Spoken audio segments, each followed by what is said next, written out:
Hello students, നമ്മൾ മുമ്പ് assignment ചെയ്യുന്നതിനെ പറ്റിയൊരു വീഡിയോ ചെയ്തിരുന്നു. അത് കുറച്ച് വലിയ ലെങ്ത് ഉള്ളതാണ്. അപ്പോൾ ചെറുതായിട്ട് ഷോർട്ടായിട്ട് ഒന്ന് അസൈൻമെൻറ്റിനെ പറ്റി എക്സ്പ്ലെയിൻ ചെയ്യാനാണ് ഉദ്ദേശിക്കുന്നത്.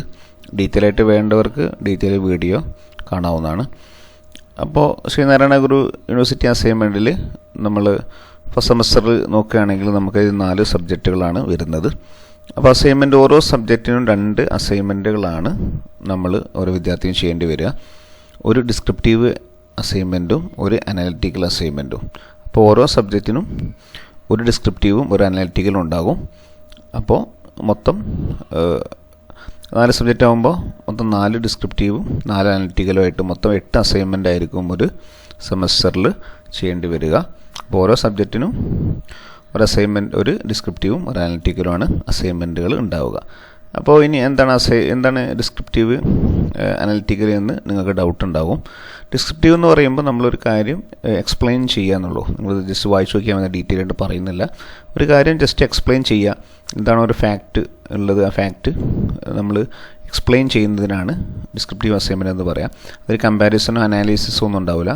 നിങ്ങൾ എന്താണോ ഒരു കാര്യം, അത് ഇപ്പോൾ ഒരു ഐഡിയ ആയിരിക്കാം, ഒരു തിയറി ആയിരിക്കാം, ഒരു വ്യക്തിയെ പറ്റിയായിരിക്കാം, അല്ലെങ്കിൽ ഒരു സമ്മറി ആയിരിക്കാം, അത് എക്സ്പ്ലെയിൻ ചെയ്യുക. അതാണ് ഈ ഡിസ്ക്രിപ്റ്റീവ് അസൈൻമെൻറ്റിൽ ഉണ്ടാവുക. Explanation of the theory or idea. അത് സിമ്പിളായിട്ട് ചെയ്താൽ മതി. ഇതിനെ കുറച്ച് 2-3 ഉദാഹരണങ്ങൾ കൂടെ കൊടുത്തിട്ടുണ്ട്. അപ്പോൾ ഇതിൽ for example outline the process of photosynthesis in the plants. അപ്പോൾ ചെടികളിലെ പ്രകാശ സംശ്ലേഷണം എന്താണ് എന്ന് വിശദീകരിക്കുക, ഔട്ട്ലൈൻ ചെയ്യുക. അപ്പോൾ അത് മാത്രം പറഞ്ഞാൽ വേറെ കമ്പാരിസണോ വേറെ അതിൻ്റെ കാര്യങ്ങളൊന്നും നമ്മൾ പറയുന്നില്ല, ജസ്റ്റ് എക്സ്പ്ലെയിൻ ചെയ്യുക. അപ്പോൾ അങ്ങനത്തെ കാര്യങ്ങൾക്കാണ് നമ്മൾ എന്ത് പറയുന്നത്, ഡിസ്ക്രിപ്റ്റീവ് അസൈൻമെൻറ്റ് എന്ന് പറയുന്നത്. ഓക്കെ, അപ്പോൾ ഇന്ത്യൻ ജുഡീഷ്യൽ സിസ്റ്റത്തിലെ കോമ്പോണൻസുകളൊക്കെ എന്താണ്, അതിനെ വിലയിരുത്തുക. അപ്പോൾ അത്ര മാത്രമാണ് എക്സാമിൻ ചെയ്യുക, അത് മാത്രമേ ഉള്ളൂ. അതിൽ കമ്പാരിസണോ നമ്മളെന്തെങ്കിലും ഒപ്പീനിയൻ പറയുകയൊന്നും വേണ്ട അർത്ഥം. അപ്പോൾ അനാലിറ്റിക്കൽ അസൈൻമെൻറ്റ് എന്ന് പറയുമ്പോൾ അതിലൊരു അനാലിസിസ് പ്രോസസ്സ് അതിലുണ്ടാകും. ഓക്കെ, അപ്പോൾ നമ്മൾ ഐഡിയകളൊക്കെ നമുക്ക് ഡീപ്പായിട്ട് നമ്മൾ എക്സ്പ്ലെയിൻ ചെയ്യേണ്ടി വരും. ഓക്കെ, നമ്മൾ ഒപ്പീനിയൻസ്, എവിഡൻസ് നമ്മൾ കളക്ട് ചെയ്തിട്ട് അതിൻ്റെ ഒപ്പീനിയൻസ് പിന്നെ നമ്മൾ കണ്ടെത്തേണ്ടി വരും. അങ്ങനെയൊക്കെയാണ് ഈ അനാലിറ്റിക്കൽ അസൈൻമെൻറ്റിൻ്റെ പ്രത്യേകത. ഓക്കെ, അപ്പോൾ നമ്മളൊരു കമ്പാരിസണും ഒരു സ്റ്റഡിയൊക്കെ നടത്തിയിട്ടാണ് അനാലിറ്റിക്കൽ അസൈൻമെൻറ്റുകൾ പ്രിപ്പയർ ചെയ്യുന്നത്. അപ്പോൾ അതിൽ യൂണിവേഴ്സിറ്റി കൊടുത്തിട്ട് ക്രിട്ടിക്കൽ എൻക്വയറി ഉണ്ടായിരിക്കണം. നമ്മൾ ക്രിട്ടിക്കലായിട്ട് കാര്യങ്ങൾ മനസ്സിലാക്കണം. Formulation of ideas. ഓക്കെ, നമ്മൾ ഒരു ഐഡിയ രൂപീകരിക്കണം, അതിന് അനാലിസിസ് ഉണ്ടായിരിക്കണം.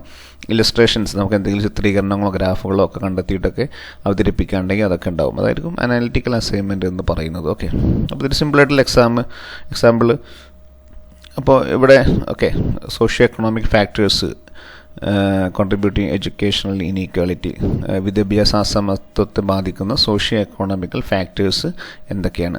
അപ്പോൾ നമുക്കവിടെ സോഷ്യോ എക്കണോമിക്കൽ ഫാക്ടേഴ്സ് പലതിനും ബാധിക്കാറുണ്ട്, പക്ഷേ അതിൽ എഡ്യൂക്കേഷനിൽ എങ്ങനെയാണ് ബാധിക്കുന്നത് എന്ന് നമ്മൾ വിലയിരുത്തുകയാണ്. ഓക്കെ, അപ്പോൾ ഇതിലിപ്പോൾ long term implications of artificial intelligence on employment. Okay, എംപ്ലോയ്മെൻറ്റിന് വേണ്ടി നമുക്ക് ആർട്ടിഫിഷ്യൽ ഇൻ്റലിജൻസ് AI എങ്ങനെ ഉപയോഗിക്കുക എന്നുള്ളതാണ്. ഓക്കെ, അപ്പോൾ അതിൽ AI എംപ്ലോയ്മെൻറ്റ് മേഖലയിൽ പല മാർക്കറ്റിങ്ങിനായാലും പിന്നെ നമ്മൾ വേറെ കാര്യങ്ങൾക്കൊക്കെ യൂസ് ചെയ്യുന്നുണ്ടാവും AI. ഓക്കെ, അപ്പോൾ എംപ്ലോയ്മെൻറ്റിന് വേണ്ടി എങ്ങനെ അതിനെ ഉപയോഗിക്കാം, അതിൻ്റെ ഇംപ്ലിക്കേഷൻസ് എന്തൊക്കെയാണെന്ന് സൂചിപ്പിക്കാം. ഓക്കെ, അപ്പോൾ അങ്ങനെ ഒരു കമ്പാരിസനാണ് അതിൽ പറയുന്നത്. അപ്പോൾ AIയെ പറ്റി നമുക്കറിയണം. വെറും AI മാത്രമല്ല, വെറും എംപ്ലോയ്മെൻറ്റിന് മാത്രമല്ല, ഈ ആർട്ടിഫിഷ്യൽ ഇൻ്റലിജൻസ് എംപ്ലോയ്മെൻറ്റിൻ്റെ മേഖലയിൽ ലോങ് ടേം ആയിട്ട് എങ്ങനെ അത് സ്വാധീനിക്കുന്നു എന്നുള്ള അസസ് ചെയ്യാനാണ് പറയുന്നത്. ഓക്കെ, അപ്പോൾ അസസ്, ഇവാലുവേറ്റ്, ഡിസ്കസ് എന്നൊക്കെയാണ് ഇതിൽ യൂസ് ചെയ്തിട്ടുള്ളത്. അപ്പോൾ അതിനാണ് 2 വ്യത്യാസം ഉള്ളത്. അപ്പോൾ സിമ്പിളായിട്ട് പറയുമ്പോൾ ഡിസ്ക്രിപ്റ്റീവ് പറയുമ്പോൾ ജസ്റ്റ് ഒരു കാര്യത്തെ അവതരിപ്പിക്കാനുള്ളൂ. അനാലിറ്റിക് എന്ന് പറയുമ്പോൾ നമ്മളത് അനലൈസ് ചെയ്ത് കമ്പയർ ചെയ്ത് ഒരു ഒപ്പീനിയൻ രൂപീകരിക്കേണ്ടി വരും. ഒരു ക്രിട്ടിക്കൽ എൻക്വയറി അതിൽ ഉണ്ട് എന്നർത്ഥം കേട്ടോ. ഓക്കെ, ഇനി ഇതിൻ്റെ ടോപ്പിക്കുകൾ നിങ്ങൾക്ക് യൂണിവേഴ്സിറ്റി തന്നെ നിങ്ങൾക്ക് ടോപ്പിക്കുകൾ തരും. നിങ്ങൾക്ക് ഇതുപോലെ ഡിസ്ക്രിപ്റ്റീവിന് ഓരോ സബ്ജക്റ്റിൻ്റെയും PDF നിങ്ങൾക്ക് അവൈലബിൾ ആയിരിക്കും ടോപ്പിക്കുമായി ബന്ധപ്പെട്ട്. അപ്പോൾ ഇതിൽ 5 ടോപ്പിക്കിൽ ഏതെങ്കിലും ഡിസ്ക്രിപ്റ്റീവ് 5 ടോപ്പിക്ക് ഉണ്ടാവും. ഒരു ടോപ്പിക്ക് നമുക്ക് സെലക്ട് ചെയ്യുക, ഏതെങ്കിലും ഒന്ന് സെലക്ട് ചെയ്തിട്ട് സിമ്പിളായത് സെലക്ട് ചെയ്തിട്ട് നിങ്ങൾക്ക് അത് എഴുതാം. അപ്പോൾ എല്ലാ സബ്ജക്റ്റിനും ഇങ്ങനെ നമുക്ക് ഓരോ ടോപ്പിക്കുകൾ ഉണ്ടാവും, അത് സെലക്ട് ചെയ്താൽ മതി. ഫോർ എക്സാമ്പിൾ ഇപ്പോൾ നമ്മൾ ഇംഗ്ലീഷ് ഫോർ കമ്മ്യൂണിക്കേഷൻ എന്നാണെങ്കിൽ അതിൻ്റെ ഡിസ്ക്രിപ്റ്റീവ് 5 ക്വസ്റ്റ്യൻസ് ഉണ്ടാകും, അനലിറ്റിക്കലും 5 ക്വസ്റ്റ്യൻസ് ഉണ്ടാകും. ഏറ്റവും സിമ്പിളായത് നിങ്ങൾ സെലക്ട് ചെയ്താൽ മതി. ഓക്കെ, പിന്നെ ഇതിൻ്റെ സ്ട്രക്ചർ വരുന്നത് നമ്മൾ ഫസ്റ്റ് ഇതിൻ്റെ ഭാഗത്ത് ഫേസിങ് ഷീറ്റ് എന്ന് പറയുന്നൊരു യൂണിവേഴ്സിറ്റി പബ്ലിഷ് ചെയ്യുന്ന ഒരു ഷീറ്റ് ഉണ്ട്, ഞാൻ കാണിച്ചു തരാം. അപ്പോൾ അതിൽ ഫോം 1 ഫോം 2 എന്ന് പറഞ്ഞ 2 ഷീറ്റുകളാണുള്ളത്. 2 ഫോമുകളാണുള്ളത്. ഫോം 1 യൂസ് ചെയ്യുന്നത് ഡിസ്ക്രിപ്റ്റീവ് അസൈൻമെൻറ്റുകൾക്കാണ്, ഫോം 2 അനലിറ്റിക്കൽ അസൈൻമെൻറ്റുകൾക്കാണ്. അത് യൂണിവേഴ്സിറ്റി തന്നെ തരുന്ന ഒരു ഫേസിങ് ഷീറ്റാണ്, അതാണ് ഏറ്റവും ഫ്രണ്ടിൽ നമ്മൾ വെക്കേണ്ടത്. അപ്പോൾ ആദ്യം അത് വെക്കുന്നു. പിന്നെ നമ്മൾ ടൈറ്റിൽ പേജിൽ നമ്മൾ ഏതാണോ ടോപ്പിക്ക് അത് ആണ് നമ്മൾ ടൈറ്റിൽ പേജിൽ എഴുതുന്നത്. ക്വസ്റ്റ്യൻ അത് എഴുതുന്നു. പിന്നെ ഇൻട്രൊഡക്ഷൻ ആമുഖം നൽകുന്നു. നമ്മൾ ഡീറ്റെയിലായിട്ട് അതിൻ്റെ ഒരു മോഡൽ ഞങ്ങൾ കാണിച്ചു തരുന്നുണ്ട്. പിന്നെ എക്സ്പ്ലനേഷൻ, അപ്പോൾ ഡിസ്ക്രിപ്റ്റീവ് ആണെങ്കിൽ അതിന് നമ്മൾ എക്സ്പ്ലെയിൻ ചെയ്യുന്നു. അനാലിറ്റിക്കൽ ആണെങ്കിൽ നമ്മൾ അനാലിസിസ് എഴുതിയിട്ട് ഏകദേശം ഒരു 6 മുതൽ 8 പേജെങ്കിലും അത് ഉണ്ടായിരിക്കണം. പിന്നെ നമ്മളതിന് ശേഷം ഒരു കൺക്ലൂഷൻ, പിന്നെ ബിബിലിയോഗ്രഫി റെഫറൻസുകൾ നമ്മളതിൽ ഇൻക്ലൂഡ് ചെയ്യണം. ഓക്കെ, ദെൻ അപ്പോൾ അസൈൻമെൻറ്റിന് മാർക്ക് നമ്മൾ പിന്നെ 3 രൂപത്തിലാണ് അസൈൻമെൻറ്റിന് മാർക്ക് വരുന്നത്.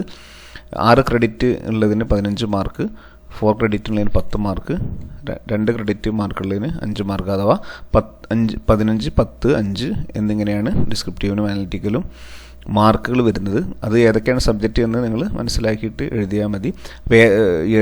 അതിന് ഡിഫറൻ്റ് ആയിട്ട് ഇതിനോരോ ഷീറ്റുകളുണ്ട്. അത് നിങ്ങൾ ഏത് സബ്ജക്റ്റാണോ അതിനനുസരിച്ച് ആ ഷീറ്റുകൾ വെക്കേണ്ടതുണ്ട്. ഇത് പിന്നെ മാർക്ക് പിന്നെ ഡിഫറൻ്റ് ആണെങ്കിലും എഴുതുന്നൊക്കെ ഒരേ രൂപത്തിൽ തന്നെയാണ്. പേജൊക്കെ എല്ലാ പിന്നെ 3നും ഒരുപോലെ തന്നെയാണ് പേജുകൾ വേണ്ടത്. ഇനി ഇതിൻ്റെ മാർക്കുകൾ കൊടുത്തിട്ടുണ്ട്. ഡിസ്ക്രിപ്റ്റീവിന് എങ്ങനെയാണ് മാർക്ക് വരുന്നത്, ആമുഖം, വിശദീകരണം, വ്യക്തത, നിഗമനം, അതിനൊക്കെ ആയിട്ട് 15 മാർക്കിൻ്റെ മാർക്ക് ഇങ്ങനെയാണ് വരുന്നത്. ജസ്റ്റ് ഒന്ന് വായിച്ചു നോക്കിയാൽ മതി. ഓക്കെ, പിന്നെ ഇതിൽ അനലിറ്റിക്കൽ നമുക്ക് വേണമെങ്കിൽ ഫുഡ് നോട്ടുകൾ ചേർക്കാം. നമ്മളൊരു ഏതെങ്കിലും വർക്കുകൾ ഉപയോഗിച്ചിട്ടുണ്ടെങ്കിൽ വർക്കുകൾ മെൻഷൻ ചെയ്യുന്നുണ്ടെങ്കിൽ അത് ഫുഡ് നോട്ടായിട്ട് യൂസ് ചെയ്യാം. അതിൻ്റെ ഒരു മോഡൽ ഞാൻ പറഞ്ഞുതരാം. ദെൻ അതുപോലെ തന്നെ 4 ക്രെഡിറ്റ് ഉള്ളതിന് 10 മാർക്കിൻ്റെ ക്വസ്റ്റ്യൻസിനുള്ള 10 മാർക്കിൻ്റെ അസൈൻമെൻറ്റുകൾക്കുള്ള മാർക്കുകൾ ഇങ്ങനെയാണ് വരുന്നത്. ജസ്റ്റ് ഒന്ന് വായിച്ചു നോക്കിയാൽ മതി. ഡീറ്റെയിൽ ആയിട്ട് വേണ്ടവർക്ക് ഡീറ്റെയിൽ ഞാൻ വിശദമായിട്ട് പറയുന്നുണ്ട്. ദെൻ അതുപോലെ 2 ക്രെഡിറ്റ് മാർക്കുകൾക്ക് ഉള്ള മാർക്കുകളാണിത്. ജസ്റ്റ് ഒന്ന് വായിച്ചു നോക്കുക. ദെൻ പിന്നെ നമ്മൾ ശ്രദ്ധിക്കേണ്ട കാര്യം 8 മുതൽ 10 പേജെങ്കിലും നമ്മൾ എഴുതണം. ഫേസിങ് ഷീറ്റും ടൈറ്റിൽ പേജൊന്നും കൂടാതെ തന്നെ ഇൻട്രൊഡക്ഷൻ മുതൽ തന്നെ നമുക്ക് 8 മുതൽ 10 പേജ് ഇൻട്രൊഡക്ഷൻ കൺക്ലൂഷനൊക്കെ ഉൾപ്പെടുത്തിയിട്ട് ഒരു 10 പേജെങ്കിലും ഉണ്ടാവാൻ ശ്രമിക്കുക. സബ്മിഷൻ ഡേറ്റ് നിങ്ങൾക്ക് യൂണിവേഴ്സിറ്റി നിങ്ങൾക്ക് തരും. അതനുസരിച്ച് നിങ്ങളുടെ ലേണിംഗ് പോർട്ടൽ വഴി അത് അപ്ലോഡ് ചെയ്യാണ് വേണ്ടത്. ലേണേഴ്സ് പോർട്ടലിൽ അപ്ലോഡ് ചെയ്യാം. പിന്നെ നമ്മൾ ഹാൻഡ് റൈറ്റർ ആയിട്ടാണ് എഴുതേണ്ടത്. ബ്ലൂ ഓർ ബ്ലാക്ക് പിന്നെ ഇങ്ക് യൂസ് ചെയ്യാൻ ശ്രമിക്കുക, മഷി. ദെൻ സ്കെച്ചുകൾ ഡെക്കറേഷനൊന്നും വേണ്ട. നമ്മൾ ചെറിയ ക്ലാസ്സുകൾ ഉപയോഗിച്ച പോലെ സ്കെച്ച് പെൻസിലൊന്നും വെച്ച് ഡെക്കറേറ്റ് ചെയ്യേണ്ട ആവശ്യമൊന്നുമില്ല. ഓക്കെ, ഇതാണ് നമ്മുടെ ഫോമുകൾ വരുന്നത്. ഇത് ഫോം 1 അത് നമ്മൾ ഉപയോഗിക്കുന്നത് ഡിസ്ക്രിപ്റ്റീവിനാണ്. 15 മാർക്കിൻ്റെ അതിൻ്റെ മാർക്കിൻ്റെ ക്രൈറ്റീരിയ ഇവിടെ കൊടുത്തിട്ടുണ്ട്. അപ്പോൾ ഫോം 1 നമ്മൾ ഏറ്റവും ഫ്രണ്ടിൽ വെക്കുന്നു. ഇത് ഫോം 2, ഇത് അനലിറ്റിക്കൽ 15 മാർക്കിൻ്റെ അനലിറ്റിക്കലിൻ്റെ ഫോമാണ്. ഓക്കെ, ഇത് 15 മാർക്കിൻ്റെ ഫോമാണ്. അപ്പോൾ ഫോം 2 അതുപോലെ തന്നെ ഇത് 10 മാർക്കിൻ്റെ ഫോം വേറെ ഉണ്ട്. അപ്പോൾ അത് നിങ്ങൾക്ക് ഏതൊക്കെയാണ് അസൈൻമെൻറ്റ് അതിനനുസരിച്ച് 10 മാർക്കിൻ്റെ അതിനനുസരിച്ച് നിങ്ങൾ എന്ത് ചെയ്യണം, പ്രിൻ്റ് എടുത്ത് വെക്കണം. ഇതതിൻ്റെ ഡിസ്ക്രിപ്റ്റീവാണ്, അനലിറ്റിക്കലാണ്. ഓക്കെ, നിങ്ങൾക്ക് ആവശ്യമുള്ളവർ നമ്മളെ കോൺടാക്ട് ചെയ്താൽ മതി, നമ്മൾ സെൻഡ് ചെയ്ത് തരുന്നുണ്ട്. അതിൽ പിന്നെ 5 മാർക്കിൻ്റെ മാർക്കിങ് ഇവിടെ കൊടുത്തിട്ടുണ്ട്. അപ്പോൾ ഇത് തന്നെ വെക്കണം. ഇതിൻ്റെ ഫ്രണ്ടിലൊക്കെ ആയിട്ട് നിങ്ങൾ ഡീറ്റെയിൽസ് കാര്യങ്ങളൊക്കെ എഴുതാനുള്ളതാണ്. നമ്പർ, പ്രോഗ്രാം, കാര്യങ്ങളൊക്കെ ഇതിൽ ഇൻക്ലൂഡ് ചെയ്യാവുന്നതാണ്. ഓക്കെ, ഇനി നമുക്ക് ഇതിൻ്റെ ഒരു മോഡലാണ് അസൈൻമെൻറ്റ്. ഒരു ഡിസ്ക്രിപ്റ്റീവ് മോഡൽ എങ്ങനെയാണെന്ന് പറഞ്ഞാൽ ഫസ്റ്റ് നമ്മൾ ഡിസ്ക്രിപ്റ്റീവിൻ്റെ നമ്മുടെ ഫേസ് ഷീറ്റ് വെക്കുന്നു. ഇതാണ് ഫേസ് ഷീറ്റ്. ദെൻ അപ്പോൾ അതിൽ നമ്മൾ പേര് കാര്യങ്ങളൊക്കെ ഫില്ല് ചെയ്യുക. ഇവിടെ നമ്മളൊന്നും എഴുതാൻ പാടില്ല. ഇത് യൂണിവേഴ്സിറ്റി അവർക്ക് ഫില്ല് ചെയ്യേണ്ടതാണ് മാർക്കുകളൊക്കെ. ഇതുവരെയാണ് നമ്മൾ നമ്മുടെ സിഗ്നേച്ചർ കാര്യങ്ങളൊക്കെ നമ്മളിവിടെയാണ് ചെയ്യേണ്ടത്. ദെൻ പിന്നെ ഫസ്റ്റ് ഈ ഫേസ് ഷീറ്റ് കഴിഞ്ഞിട്ട് തന്നെ അസൈൻമെൻറ്റ് ടൈറ്റിൽ, ഓക്കെ, നമ്മൾ ക്വസ്റ്റ്യൻ ഏതാണോ ക്വസ്റ്റ്യൻ നമ്പർ ഉപയോഗിച്ച് ക്വസ്റ്റ്യൻ നമ്മളിവിടെ എക്സ്പ്ലെയിൻ ചെയ്ത് എഴുതുക. അത് നിങ്ങൾക്ക് ക്വസ്റ്റ്യൻ ഓൾറെഡി കിട്ടിയിട്ടുണ്ടാവില്ല, അപ്പോൾ അസൈൻമെൻറ്റ് ടൈറ്റിൽ ഇവിടെ എഴുതിയാലും മതി. പിന്നെ ഇൻട്രഡക്ഷനാണ് വേണ്ടത്. ഇൻട്രഡക്ഷൻ കഴിഞ്ഞിട്ട് നമ്മൾ എന്താണോ നമ്മളെ ഡിസ്ക്രിപ്റ്റീവ് ആണല്ലോ, അപ്പോൾ ഡിസ്ക്രൈബ് ചെയ്യേണ്ടത് എന്താണോ നമ്മൾ എഴുതേണ്ടത് അത് നമ്മൾ എഴുതി തുടങ്ങാം ഇവിടെ നിന്ന്. അപ്പോൾ നമ്മളൊരു 5-6 പേജ് എഴുതുന്നു. ഓക്കെ, ഇതിന് ശേഷം നമുക്കൊരു കൺക്ലൂഷൻ 1-2 പിന്നെ പാരഗ്രാഫിലായിട്ട് ഒരു കൺക്ലൂഷനും തയ്യാറാക്കുന്നതാണ്. ഓക്കെ, ഇതൊക്കെ മുമ്പ് നമ്മൾ അസൈൻമെൻറ്റ് ചെയ്തിരുന്ന രൂപത്തിലുള്ളത് തന്നെയാണ്. ഓക്കെ, ഇതിന് ശേഷം ഒരു ബിബിലിയോഗ്രഫി അല്ലെങ്കിൽ റെഫറൻസോ ബിബിലിയോഗ്രഫിയോ നമുക്ക് ആഡ് ചെയ്യാവുന്നതാണ്. അപ്പോൾ ഇതാണ് ഒരു ഡിസ്ക്രിപ്റ്റീവ് അസൈൻമെൻറ്റിൻ്റെ രൂപം. അപ്പോൾ ഇതിൽ നമ്മൾ ഉപയോഗിച്ച ബുക്കിൻ്റെ ആളുടെ പേരുകളൊക്കെ നമ്മൾ ഇതിൽ യൂസ് ചെയ്തിട്ടുണ്ട്. ഓക്കെ, പിന്നെ നമ്മൾ അസൈൻമെൻറ്റ് മോഡൽ അനലിറ്റിക്കലിൻ്റെ മോഡലാണ്. ഇതുപോലെ തന്നെയാണ് നമ്മൾ ഫസ്റ്റ് ഫോം സെക്കൻഡാണ് യൂസ് ചെയ്യുക. ഓക്കെ, നമ്മൾ ഇത് 15 മാർക്കിൻ്റെയാണ്, 10 മാർക്കിൻ്റെ ആണെങ്കിൽ അത് യൂസ് ചെയ്യുക, അതുപോലെ 5 മാർക്കിൻ്റെ ആണെങ്കിൽ അത് യൂസ് ചെയ്യാൻ ശ്രമിക്കുക. പിന്നെ അസൈൻമെൻറ്റ് ടൈറ്റിൽ കൊടുക്കുന്ന ടൈറ്റിൽ പേജ്, പിന്നെ ഇൻട്രഡക്ഷൻ കഴിഞ്ഞതിന് ശേഷം പിന്നെ നമ്മൾ അനാലിസിസ് പറഞ്ഞ് നമുക്ക് എന്താണോ സബ്ജക്റ്റ് ആ കാര്യങ്ങൾ ഇവിടെ എഴുതി തുടങ്ങാവുന്നതാണ്. പിന്നെ ഇതിൽ ഫുഡ് നോട്ട് നമുക്ക് ആഡ് ചെയ്യാൻ, അനലിറ്റിക്കൽ ഫുഡ് നോട്ട് ആഡ് ചെയ്യാവുന്നതാണ്. ചില ലേണിംഗ് സെൻറ്ററുകൾ നമ്മുടെ അനലിറ്റിക്കൽ അസൈൻമെൻറ്റുകളിൽ ഫുഡ് നോട്ട് ആഡ് ചെയ്യണമെന്ന് പറയാറുണ്ട്. അപ്പോൾ ഇതിൽ കണ്ടോ, നമ്മളിപ്പോൾ വർക്കിൽ അടിയിലായിട്ട് ഫുഡ് നോട്ടുകൾ ഏത് വർക്കിൽ നിന്നാണ് നമ്മളിത് മെൻഷൻ ചെയ്തിട്ടുള്ളത് എന്ന് നമുക്കിവിടെ രേഖപ്പെടുത്തും. ഫോർ എക്സാമ്പിൾ ഇവിടെ നമ്മൾ 3 എന്ന് എഴുതിയിട്ടുണ്ട് ഇവിടെ മുകളിൽ. അപ്പോൾ ഇത് എവിടെ നിന്നാണ് നമുക്ക് ഈ കാര്യങ്ങൾ കിട്ടിയത് എന്നുള്ളത് നമുക്കിവിടെ നമ്പറിട്ട് താഴത്ത് ഫുഡ് നോട്ടായിട്ട് കൊടുക്കാം. അതുപോലെ വർക്ക് എവിടെ നിന്നാണ്, ഏത് യൂണിവേഴ്സിറ്റി ഓഫ് ചിക്കാഗോ പ്രസ്സാണത്, പബ്ലിഷേഴ്സിൻ്റെ ലിസ്റ്റ് കൂടി പിന്നെ പേര് കൂടി നമ്മൾ കൊടുത്തിട്ടുണ്ട്. അപ്പോൾ അതുപോലെ നമുക്ക് നമ്മൾ കണ്ടെത്തലുകൾ എവിടെ നിന്നാണ് എന്നുള്ളതിന് നമുക്ക് വർക്കുകൾ മെൻഷൻ ചെയ്യാവുന്നതാണ്. അതിനാണ് ഫുഡ് നോട്ട് എന്ന് പറയുന്നത്. അത് ആഡ് ചെയ്യാൻ കുറച്ചുകൂടി നല്ലതാണ്. അപ്പോൾ അങ്ങനെ നമ്മൾ കണ്ടൻറ്റ് എഴുതുന്നു, ശേഷം കൺക്ലൂഷൻ കൊടുക്കുന്നു. ഒരു 1-2 പാരഗ്രാഫിലായിട്ട് നമുക്ക് അതിൻ്റെ കൺക്ലൂഷൻ കൊടുക്കാം. ശേഷം നമുക്കിതിൽ റെഫറൻസ് ആഡ് ചെയ്യാവുന്നതാണ്.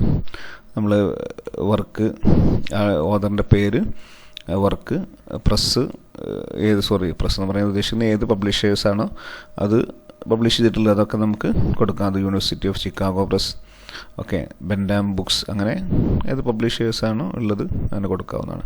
അപ്പോൾ ഇങ്ങനെയാണ് നോർമലായിട്ട് ഒരു അസൈൻമെൻറ്റ് നമ്മൾ തയ്യാറാക്കുന്നത്. ഇത് ഷോർട്ടായിട്ടാണ് നമ്മൾ പെട്ടെന്ന് പറഞ്ഞു പോയിട്ട് ഡീറ്റെയിൽ ആയിട്ട് ഒരു 1/2 മണിക്കൂറിൻ്റെ വീഡിയോ മുമ്പ് ചെയ്തിട്ടുണ്ട്. അപ്പോൾ വേണമെങ്കിൽ അതും നിങ്ങൾക്ക് കേൾക്കാവുന്നതാണ്. Okay, thank you.